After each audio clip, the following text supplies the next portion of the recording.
You're listening to I Have Some Notes, a proud member of the Alberta Podcast Network, locally grown, community supported.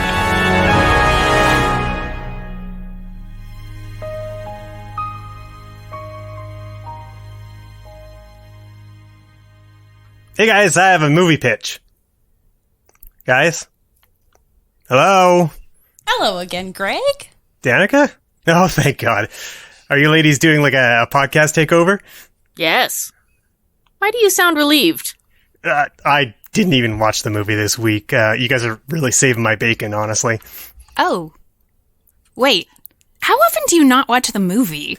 I have some notes. Play the song!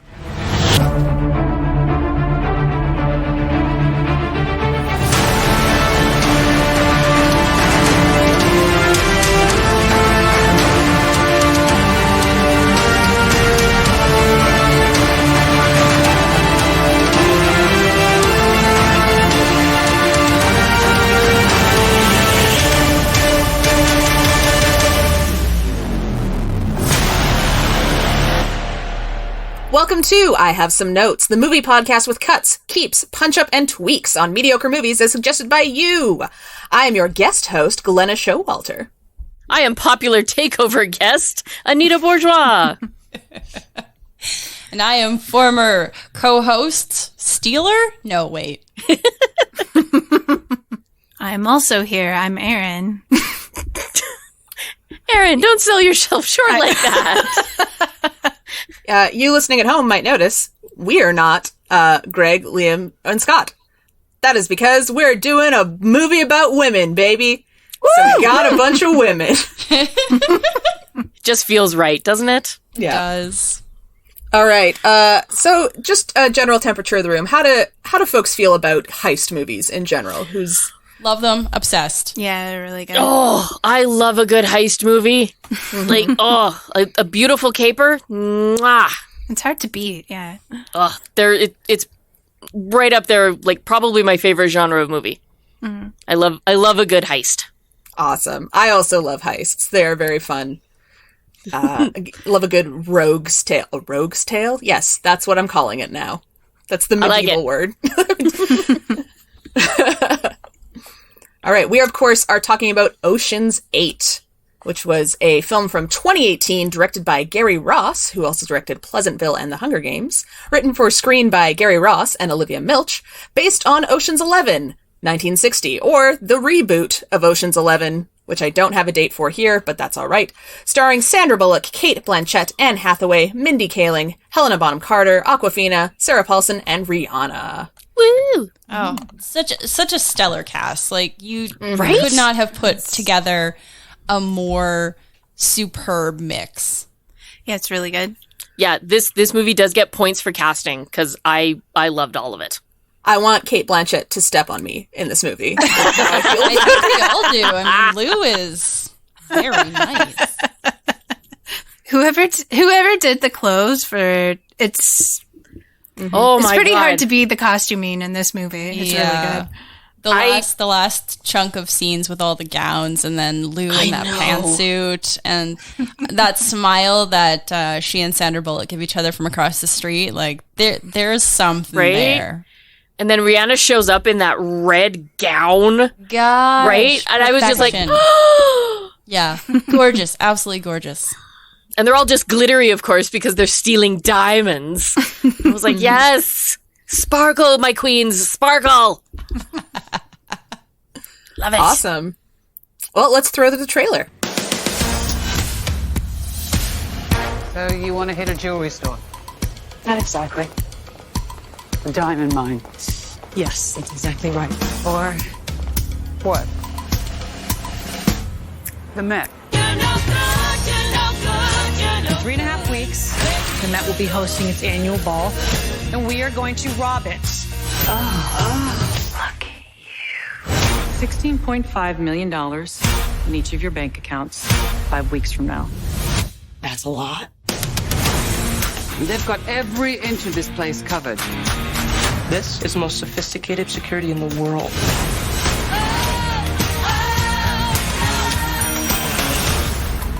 How long did it take you to figure all this out? 5 years, 8 months, and 12 days. Why do you need to do this? Because it's what I'm good at. Debbie Ocean is out of jail and has already meticulously planned her next big heist, the theft of a $150 million diamond necklace. But first, Debbie will need to assemble a team of women badasses. So she goes and gets a team. Next, she'll need a scan of the necklace to make a duplicate of it. So they scan the necklace. They will also need to hack Met Gala security where the heist will take place. So they do the hacking. Now they're ready to heist. But hold on a second. The necklace has a special lock with a unique key. Uh-oh, there might actually be some conflict here. Nope, never mind. Nineball's sister is an engineer and solves the problem immediately. Now it's time to heist. So they heist. The end. Yay! Yay!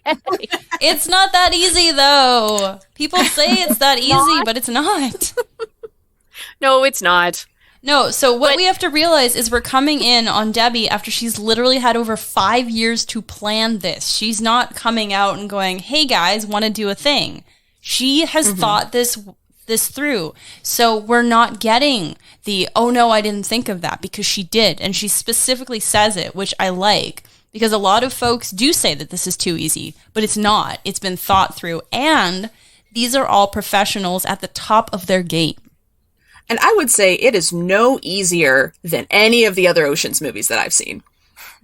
I would argue that Ocean's 8 is leaps and bounds better than Ocean's 12.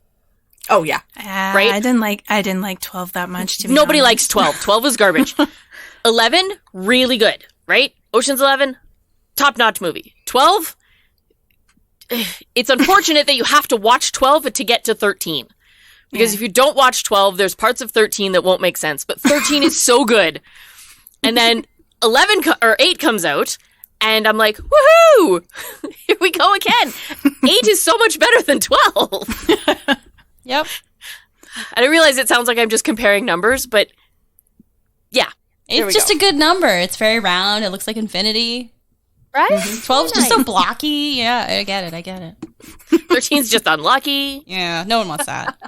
So we already talked about the casting. What other successes did we find in this film? Well, the shots are beautiful. There's definitely, I think like every shot in this movie is a beauty shot, and I appreciate that because it's extremely of its genre. It's appreciating it. It's lavishing love upon the heist genre, as well as the fact that all of these women are amazing at what they do. And so you could tell that there was love there. So that's one thing I noticed rewatching it, because I actually don't know how many times I've seen it. I've seen it a lot. And every time I find something new, actually, which is really cool. But I remember just watching every scene and going, wow, like this has a sheen on it. It's very beautiful. It's very purposeful. You know, even if someone's just sitting there, you know, twiddling their thumbs or waiting for that 3D printer or whatever, it was all very beautiful. And I mean, I liked, you know, even the kind of dingy bits where they would comment on it, like how their hideout is like, wow, it must be hard to heat. You never hear that in most movies. And it's kind of funny because it makes them more normal. Yeah, I appreciate when they make it realistic, at least in some senses. Right? Yeah, like filling the vodka bottles with water. Yes. Yeah. But that's her current con, right? It's not that glamorous. It's just a bunch of people watering down the vodka in the back, Right? watching Judge Judy. The Judge Judy bit. So yeah, silly. it's a rerun. I think it's my favorite depiction of hacking that I've seen in a movie, because it's not like super intense. It's not like, oh, we've got this weird thing on the screen that's supposed to represent the hacking. It's like, no, she made a fake email and sent it to the guy, and then he clicked on it, and you're like, that's how hacking works. That's absolutely how hacking works. I love it. Yeah.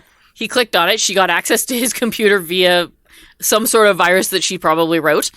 Mm-hmm. That's what I liked about it too, is that it's the simple things that get you because you don't think about it. You know, that guy, he worked at a security company, and you saw him thinking about it for a second, but then he was thought, no, I love my dog. I love this kind of dog so much more. So I'm going to click on this thing. even though I'm in a job that I should know better. Right? He should know better, but he doesn't. They didn't like sneak in and like Mission Impossible from the ceiling. They didn't have to. They let the marks do the work, which honestly is how crime happens. You can get away with a lot if you just kind of glide in there. And actually, this is why one of my favorite lines is when they're discussing the team. Debbie says, no hymns. Hymns are meant to be seen. We're invisible, and I want us to be invisible. And that is an asset when it comes to that kind of group. Yeah, using it to their advantage. Mm-hmm. Right? Yep. Yeah. You can kind of tell they work shit jobs because they know nobody pays attention to people with like a uniform or a cook outfit or a maid outfit or something. That's... Yeah. Right in the middle of the heist, Mindy Kaling's washing dishes, takes a bathroom break, and disappears from her shift, right? Like, the kitchen manager didn't notice, didn't care, and then, of course, they caused a hubbub to keep her hidden in the bathroom, and no one noticed she was gone. No. And I like that they use people's biases against them. You know, you can see that the people with money, they're using that against them to basically take the money, which is good, which is always a good heist, because a good heist always has a bit of a Robin Hood aspect to it. You know, yes, they all made millions of dollars, but at the same time, they screwed over a lot of the right people that needed their egos put in check. Yeah, and that's something especially true about the Ocean's movies in general. There's always sort of a Robin Hood-y, we are actually the good guys doing crime for good, not evil, sort of aspect to it, and I always like that part too. Well, and that's part of like a good heist movie, absolutely. Yeah. Well, and it's funny because if you think about the original Ocean's 11 from the 60s, they don't get the money in the end. The money gets cremated by accident. I remember the first time I saw that, I was like, what is happening? They pull off the perfect heist and they never get their money, and it's not the case in this one. That has to do with film standards back in the day. Mm-hmm. Bad guys weren't allowed to win back then. Yeah. The same thing happened with the original The Italian Job. Yeah. Way back when.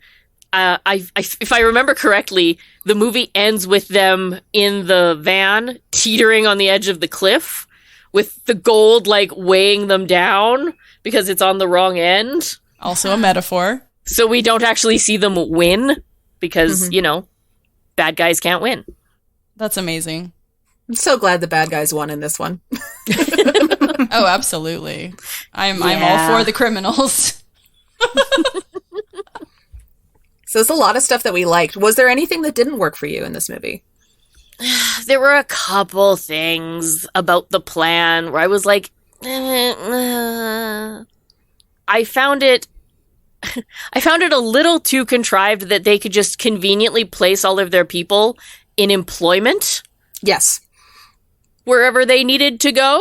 I'll give you that much. Yeah, I mean, like, it's one thing for where Amati? I think that was Mindy Kaling's. Amita. Yeah, sorry, I had it backwards. Amita was placed, but Sarah Paulson's character, she was like... Amy. Thank you. I'm going to forget all their names. Maybe I should open up an IMDb page. But yes, absolutely. Like, that would be near impossible to get. It was like a week before the event. It is the biggest event of the year. There is no way they wouldn't be going deep, deep, deep into her history, her background, everything about her, instead of just... oh, she has the other person is sick, so you sound qualified.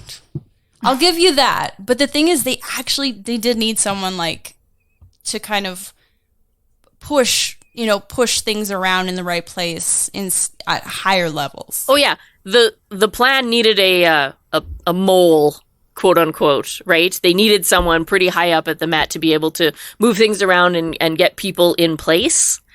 So the fact that they got her there that quickly without any question was like, okay, my belief is suspended, movie, but realistically, Yeah, also, the bit about the fancy magnetic lock, They make a big deal about this fancy magnetic lock that they need an engineer to engineer a key to, but everyone is totally accepting of the fact that this necklace fell off her neck. Yes, that is fair. Really? Yeah. We make a huge deal about this lock and like special keys, blah, blah, blah. And they're like, oh yeah, but it doesn't work because it just fell off of her neck and we're fine with that. Maybe if you pull it really hard. I mean, it's a magnet. Like, she was throwing up a lot, right? So, yeah. Clawing at her, I don't know, cleavage area. I don't know. There were also pieces of the plan that required a very specific person to react in a very specific way, which somehow was accurately predicted.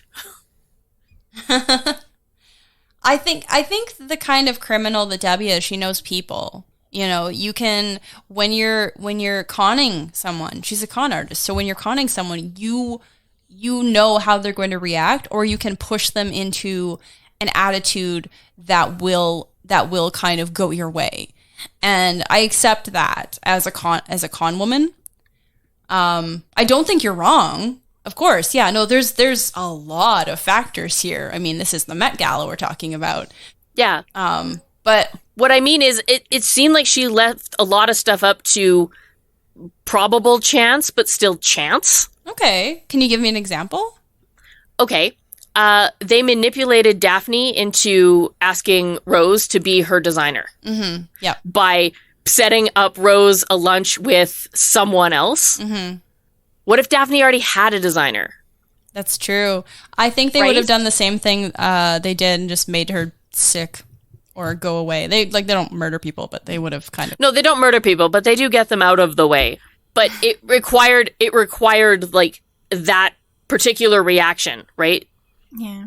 Also, we're assuming that a star like Daphne is actually in charge of her own design choices. Yeah, usually realistically, an agent would probably be stepping in at that point. Or a stylist, or yeah. Similar with the whole Claude Becker thing of like, oh, they introduced Daphne and Claude Becker, and just what if they didn't hit it off, right? Yeah. What if they hated each other? Like then you're kind of screwed. Mm-hmm. Like, yeah, educated guess. Let's push these two together. They'll probably click. Off we go. But what if they didn't? Right? Like, you're leaving a lot of factors of your plan to assuming that people will do what you think they're going to do. But people aren't always that predictable. All right, that's enough for me. What else went wrong? This is going to sound kind of nitpicky, but the gowns were beautiful, but I kind of thought for the Met Gala, there wasn't enough kind of wacky dresses. Like, usually there's like, people go kind of all out, and for a theme like royalty, like they were just wearing beautiful dresses, but there was no headgear. That's true. Except for Rose, was it? Yeah, Rose. Yeah, she was the only one wearing a weird, a thing. Flowery, halo-y thing. She was very Met Gala. Yeah, she was extremely Met Gala, and she was the only one. It's kind of a stupid thing, but it kind of took me out of it for a second, because it's like, all these, they just look really nice. But you're absolutely right. The Met Gala is for like high artistic fashion. It's theatrical. Yes, where things get dramatic and wild and like over the top. Like, I thought kind of that could have been part of the heist, is like a theatrical outfit has something to do with what's going on, but it was just the setting, but I don't think they took as much advantage of it as they could have. I'm willing to guess that the movie didn't actually have the budget to hire all of the top name designers to make costumes for this movie. No, it's because they used the budget to hire the names that would go to the Met Gala. Like, these were all real celebrities, and I would like to know. I want like a behind the scenes of how did you set up a fictional Met Gala with real celebrities? How hard was that to orchestrate? Having, like the Kardashians, because they do that, and having Heidi Klum show up because at that moment Sandra Bullock's character knows German, and she's like, "Oh, you're gorgeous. I also speak German because I'm freaking Heidi Klum." Like, I was just like, how is this even happening? Like, is this real? Did they go to the real Met Gala and like film? I have no idea. But then they were like interacting with them, and like Katie Holmes was at her table. And I was just like, I didn't even notice her this time. I forgot she was in it. Greg had to tell this me. is blowing my mind. Like, every time I watch this, I'm like, I don't even know how you would have done this. Like, would you all, would you hire them as if it's an acting job and pay them accordingly? Or did literally Sandra Bullock and Cate Blanchett go around saying, "Hey, we're doing an Ocean's 8. Do you want to be a part of it? Because you're rad. We're doing a Met Gala thing. You want to just hang out in a gown for a day?" Did they just call in a bunch of favors? Yes. It was so much. And every time I look at the cast list, I don't even know who half of these people are, because I do not keep track of the famous people. There are so many. Half of them I don't even know if I recognized a bunch of them. I'm like, I'm sure I'm supposed to know who some of these influencer kind of people are, and it was kind of lost on me. Plus, you have to think 4 years ago, who was more famous 4 years ago? Because someone's star could have gone down, right? So there's a couple people in that list at the end, because I paused at the credits, and I was like, oh, okay, yeah, no, 4 years ago, I would have known who that was. It's waning, unfortunately, but I did recognize a lot of the faces.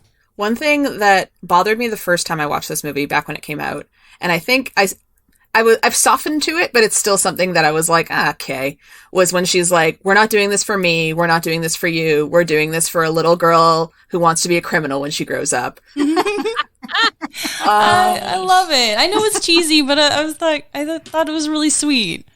Like, it's just this fun little moment with herself. I know she's talking to everybody, but she's still like, this is what I wanted to be when I grew up, and, growing up in a crime family.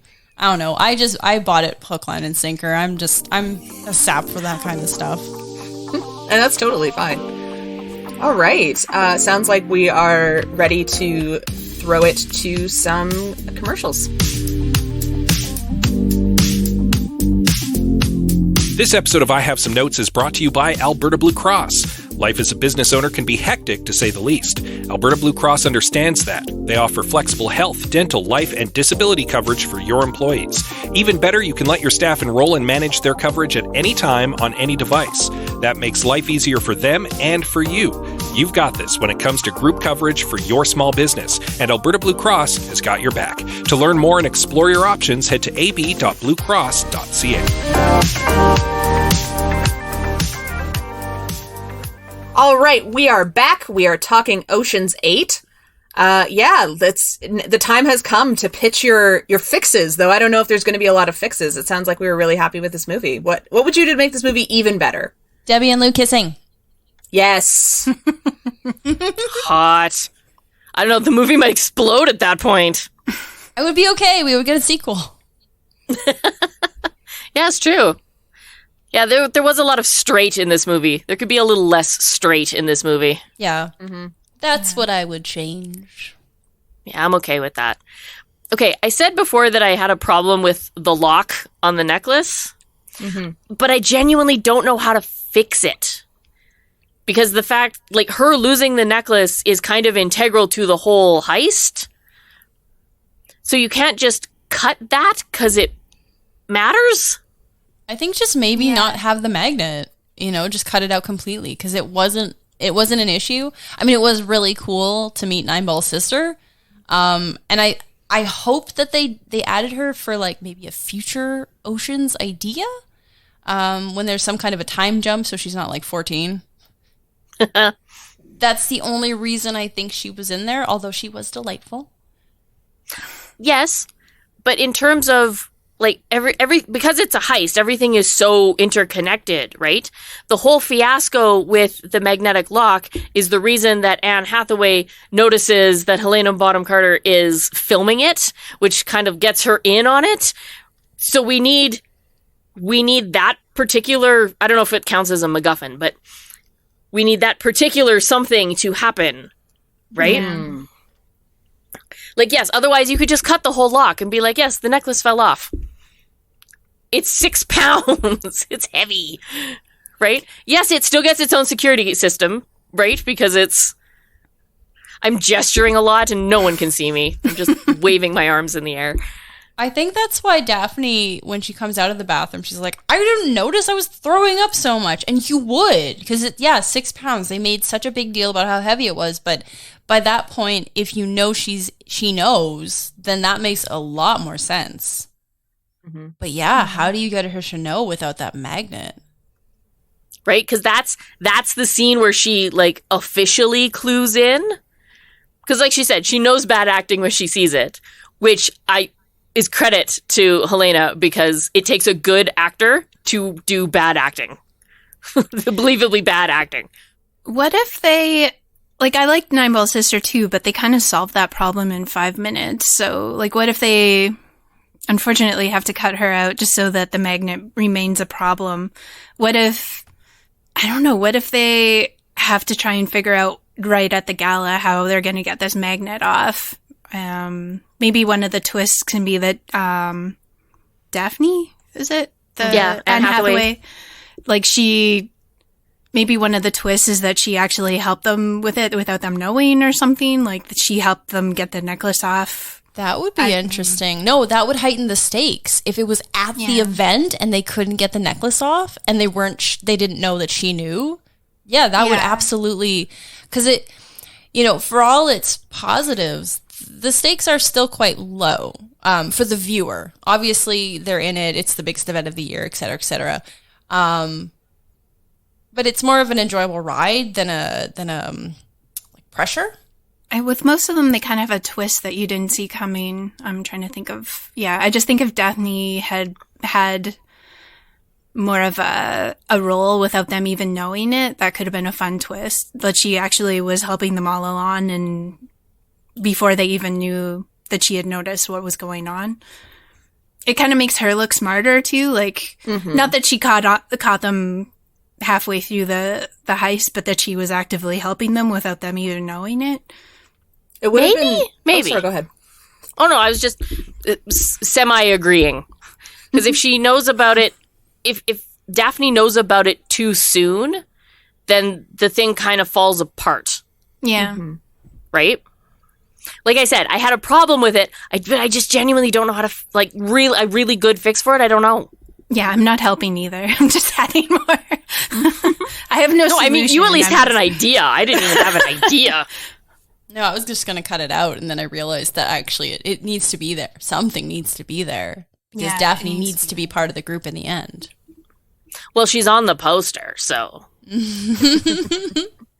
And she makes number 8. You can't call it Ocean's 8 without 8 people. Yeah, they kind of sort of gave it away in the promo material, didn't they? Because they're promoting Anne Hathaway, but you know she's not in on it, but she's on the poster like she's in on it. Yeah. Yeah. Just saying, you're kind of revealing your plot twist. It could have been, why don't we just bring in Veronica later? Like, why don't we have them figuring out how are we going to get this magnet off? We don't know. And have her show up more than 5 minutes later. Yeah. That might have been better. Yeah, because it's like she was on the subway, they were driving, and they met kind of in the middle on the way to the gala. Yeah. It just happened too soon. They just solved it too soon. Because then we could have a fun thing of, like, how are we going to smuggle this teenager into the Met Gala? I like that. Yeah, or it could raise the tension for sure, because they're waiting for this magnet to show up and they're running out of time. And why isn't it here yet? Because we're not going to be able to get this stupid necklace off her if we don't. I like that. That's a much better idea, because then we can keep the cool magnet. Because let's be honest, a fancy magnet lock that you need a security man to get you out of your jewelry. That's cool, right? That's cool. But yeah, raise the tension a little. That's a better fix. I like that. Yeah. Still doesn't solve the everyone's okay with the fact that it fell off problem. Oh, that's the thing. They're not okay, though. The security guards are like, I'm going to lose my job and maybe get murdered because this is a huge thing. I know. They shut down the whole gala to try and find this thing. But just the fact that everyone was so accepting of the possibility. They're like, oh, it must have fallen off. How? Yeah, I think I would have accepted like the two security guards even yelling at Daphne, which you should not do because Daphne Kruger is like a badass. But that would have, given them more screen time, weirdly. That might have heightened it because then she's like, I don't know. And it would have been very fitting for her character to get into like a hissy fit screaming match with them about it. Like, she does it a little bit, but you could really heighten that with, I was just puking my guts out. I don't care. Spoiled actress scene she could throw, right? Oh, yeah, absolutely. Would have been very fitting for Daphne. Mm-hmm. Increase the Daphne. Crank the Daphne to 11. Yes. All right, what else we got? Okay, so this is more of a 2020 thing, but it's like looking back. James Corden is an asshole. So I would recast him. I did not enjoy seeing him in this movie, and I don't enjoy seeing him anywhere. Fair. Admittedly, 2018, maybe that, that wasn't out and about, but that's, we're watching in 2022. And I don't think it was in 2018. I don't think it was either, but I think he's always been like that. It's just people didn't talk about it. So, in all honesty, I might have recast him anyway. Yeah. Because the lovable, goofy English guy didn't quite fit the kind of character he was portraying. Yeah, he made it James Corden instead of who he was actually playing. Yeah, that's a good way of putting it. I think they needed someone a little scarier. Yeah, see, I would have accepted if he was like actually good at his job, actually scary, but he went along with Debbie because he knows he's chosen that he could care less about. Like, the line about him going, I'm not a cop, I'm not going to arrest you, I don't care. I just care about getting the necklace back. Cool, I'd keep that. But you're right, yeah. A more intimidating actor that still makes the choice to go try to work with Debbie about, like, okay, fine. You're going to get me my goal. I could care less what happens to you. But in a less like, let's have tea and crackers, like, kind of way. I can't even do British right now. That's fine. Whatever. It's all good. It's all good. Yeah, you bring in someone who has, like, an intimidating presence, because that way when he is interrogating people, it has a little more gravity to it, right? Yep. Richard Armitage. And then that's my pitch. Ooh. He's great in everything. Yeah. He's also very tall. So he can use his height advantage. I don't know why that matters. Oh, tall can be intimidating. Yeah. Yeah, having someone tower over top of you? Yeah. Like Cate Blanchett. Like Cate Blanchett. No, I think the scene between Corden's character and the guy at Cartier. They said people say the name wrong, and I'm like, I don't know, whatever. To be fair, earlier today, I heard someone pronounce it Cartier. Oh no! Oh no! Genuinely, I was watching a YouTube video about Ocean's 8 because I like blooper reels and stuff like that. And it was a guy talking about the movie, and he said Cartier, and I was like, really? Americans, really? Like, there's two ways that you can say it that are closer to true, which is Cartier and Cartier, which is they fine. talk about it in the movie, in the movie that you are talking about on your YouTube channel, sir. Come on. Did you watch the movie you're talking about? No, you didn't, because you're a white dude on YouTube. Good guess. He was totally a white dude on YouTube. Yeah. I know. I'm sorry. I'm just like, of course it's a white dude on YouTube. Of course he has opinions. Of course, whatever. Anyway, I'm starting to French flail, Breathe. so I'm... Breathe. Deep breaths. Cate Blanchett. Cate Blanchett. Breathe in. Kate. Breathe out. Blanchett. She's very calming. Mm-hmm. Yeah, I think the interview between him and the first guy that basically found out that it was cubic zirconium should have been scary. Like, this guy should have been terrified for his job, because you absolutely should be fired for that. That should have been, like, the security guard should have been petrified that they were going to be, like, blacklisted because you lost $150 million. That guy should feel the same. And so it was more like he was annoyed, and I get it. It worked for his character, but you lost the most expensive necklace probably in the world, at least in that canon. You are never going to work in this town again. Yeah, agreed. Which is why recasting James Corden would have helped, right? Because then you have the a further intimidating presence to these people that are already scared because of the situation, right? It raises all of the stakes just that little bit more, which I think would have been a little better. Mm-hmm. Yeah, I'm realizing now in, like, every heist movie, you have to worry that they're going to fail. You have to.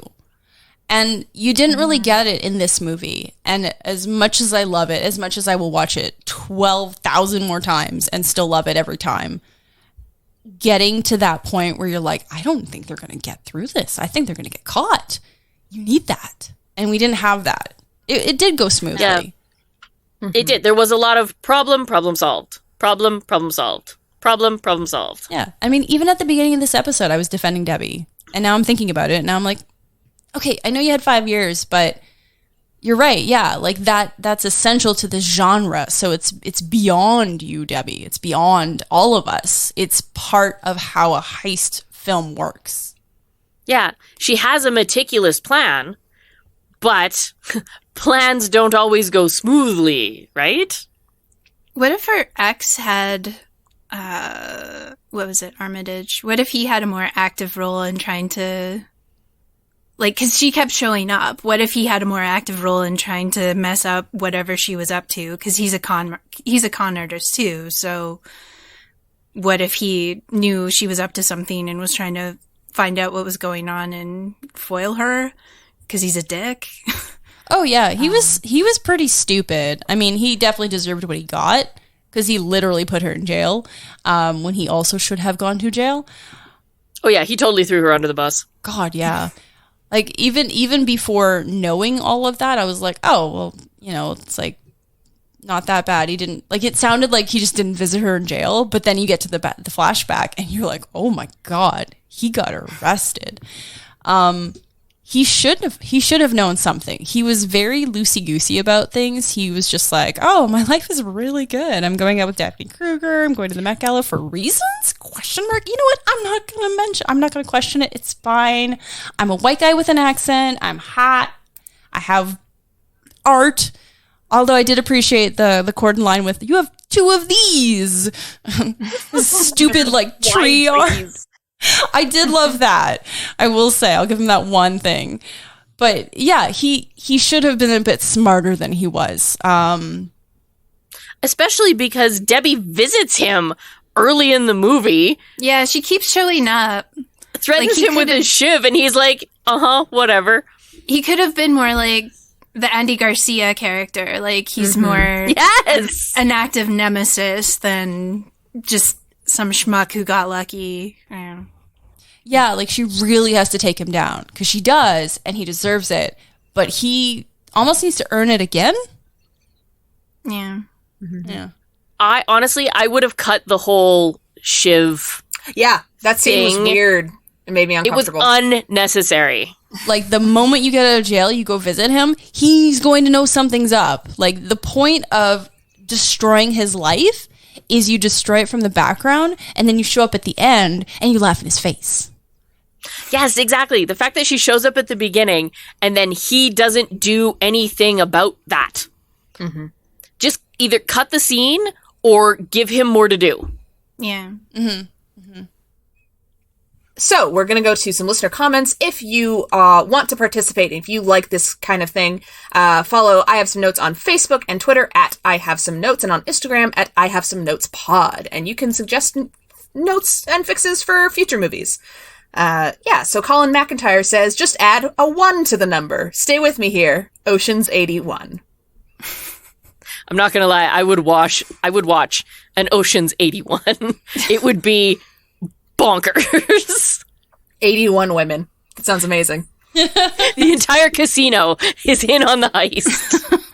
I love it. Every single Met Gala member. Forever and ever. They somehow rope in everybody in the room. At Sabine X Kaiser says, make Debbie and Lou officially a couple. Their chemistry is intoxicating. So true. So true.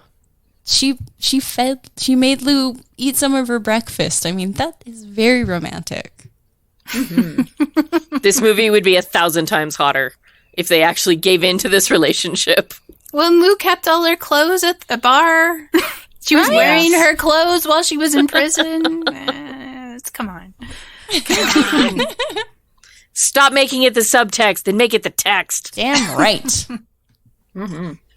Ben Yandel says, it's a functional mid-tier caper. I'd probably take out the extra heist and keep it to the main one with its twists. I'd also remove it from the Oceans franchise with the added possibility of a cameo that seemed bland.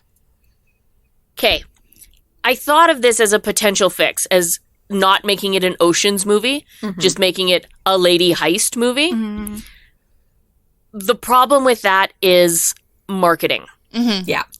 It's an Oceans movie so that people will see it. Yep. Yeah. Right? They're coming out with that name recognition to push this other heist movie that they have. And at times it felt like they shoehorned the ocean in. Yeah. That's a sentence I just said. Please don't take that out of context.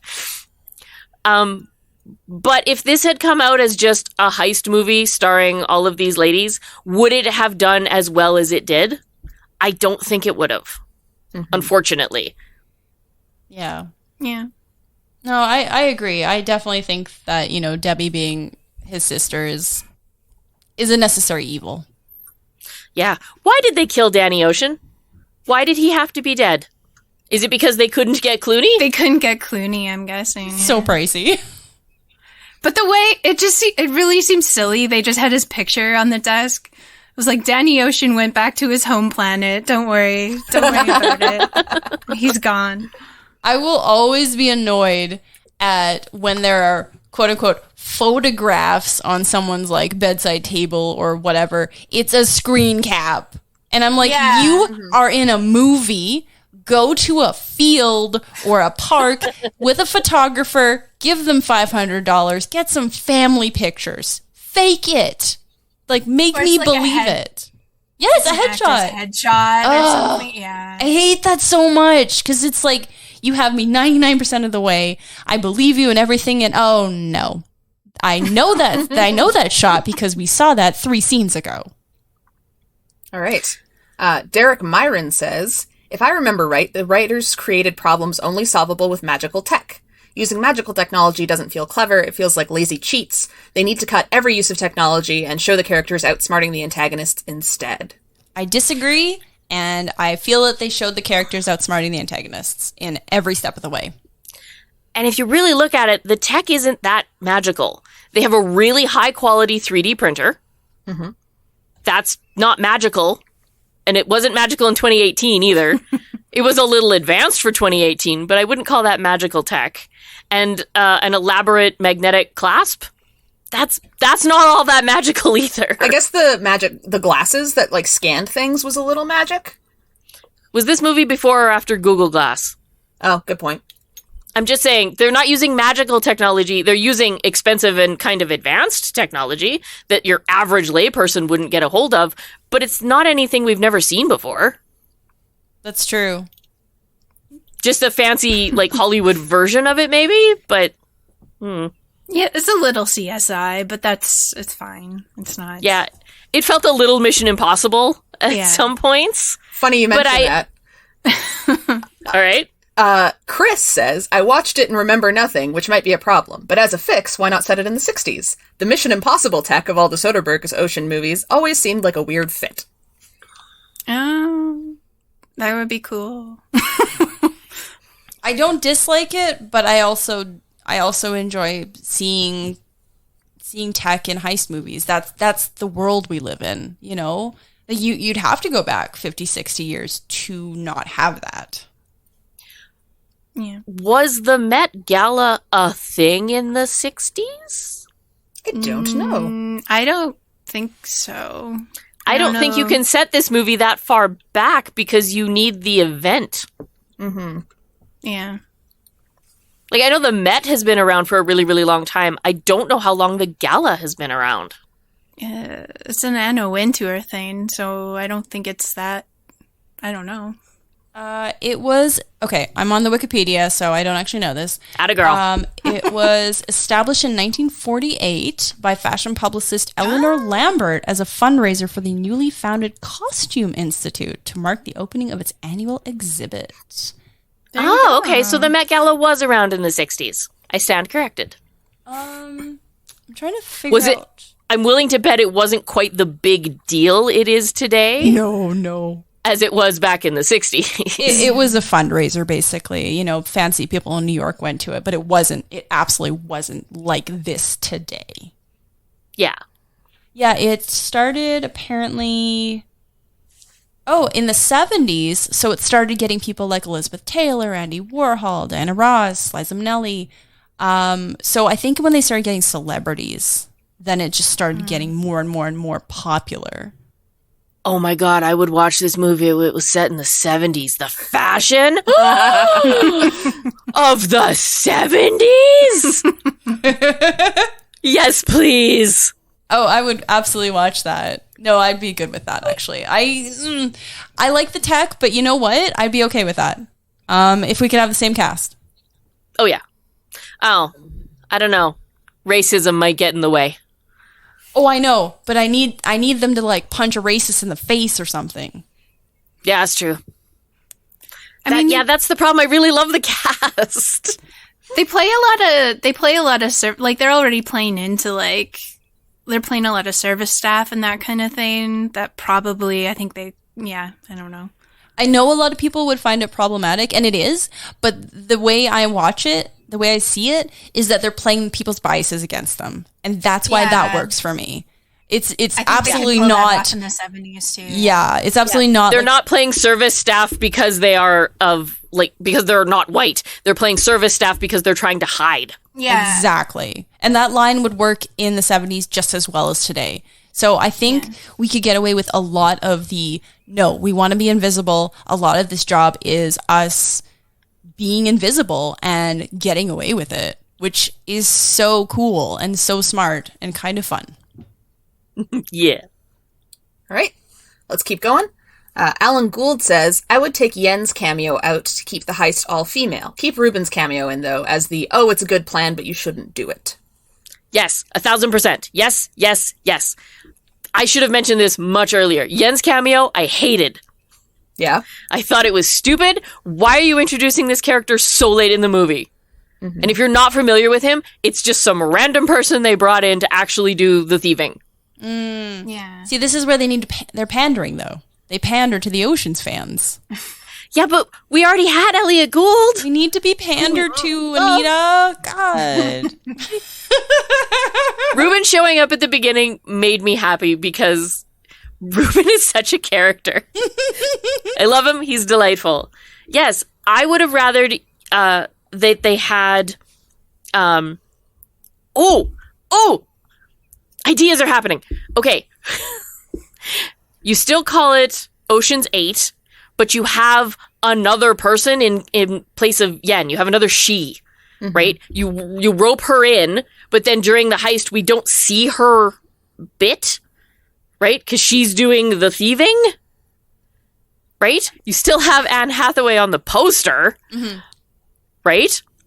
As part of the promo, but you don't make her one of the 8. Yeah. You know what I mean? Yeah. That's fair. My head is casting, what's that Olympian's name? Simone Biles? Oh, yeah. Yeah. Is it cool. Biles or Beals?